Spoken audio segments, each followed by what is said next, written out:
আমেরিকার Massachusetts উপনিবেশের Salem গ্রাম। কিছু কিশোরীর অস্বাভাবিক আচরণকে কেন্দ্র করে হঠাৎ করেই শুরু হয় এক অদ্ভুত আতঙ্ক। অভিযোগ ওঠে তারা ডাইনির জাদুতে আক্রান্ত।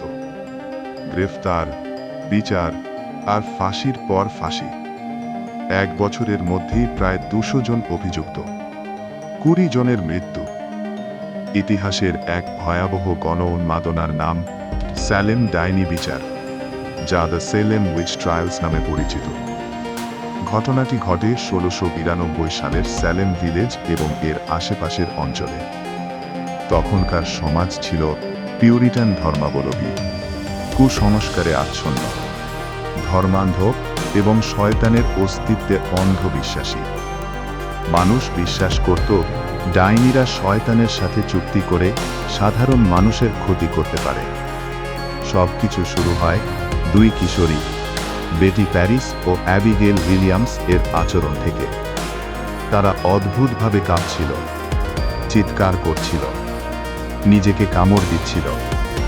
চিকিৎসকরা কিছুই বুঝতে পারেননি এবং বলেন এটা জাদু। এরপর ওই কিশোরীরা বেশ কয়েকজন নারীর নাম নেয়। তারা আমাদের জাদু করেছে। এভাবেই শুরু হয় ডাইনি অভিযুক্ত করার যাত্রা।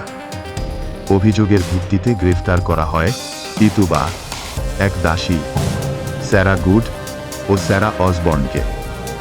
এরপর একে একে অভিযোগের সংখ্যা বাড়তে থাকে। গ্রেফতার হতে থাকে শত শত নারী ও পুরুষ। আদালতে ব্যবহার হয় তথাকথিত স্পেকট্রাল এভিডেন্স। অভিযোগকারীরা বলতো স্বপ্নে বা কল্পনায় অভিযুক্ত ব্যক্তি আমাদের যন্ত্রণা দিয়েছে। এই ভিত্তিতেই দেওয়া হয় ফাঁসির আদেশ। 1692 সালের জুন থেকে সেপ্টেম্বর পর্যন্ত 19 জনকে ফাঁসি দেওয়া হয়। এই বিচার ছিল ভয়, গুজব ও অন্ধ ধর্মবিশ্বাসের ফল। এরপর সমাজের কিছু প্রভাবশালী মানুষ এগিয়ে আসেন। তারা বলেন এভাবে বিচার অযৌক্তিক। বিচারকে অবৈধ ঘোষণা করা হয়।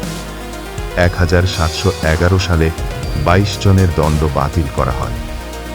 2022 সালে সর্বশেষ বেঁচে থাকা অভিযুক্ত এলিজাবেথ জুনিয়রকে আনুষ্ঠানিকভাবে ক্ষমা করা হয় 329 বছর পর। স্যালেম ডাইনি বিচার শুধু ইতিহাস নয়, এটি এক ভয়ঙ্কর শিক্ষা। যখন ভয়, কুসংস্কার আর বিচারহীনতা একসাথে কাজ করে, গণ উন্মাদনা, এমন ঘটনা যেন আর না ঘটে। আজ এ পর্যন্তই। ভালো থাকবেন, দেখা হবে পরবর্তী ভিডিওতে।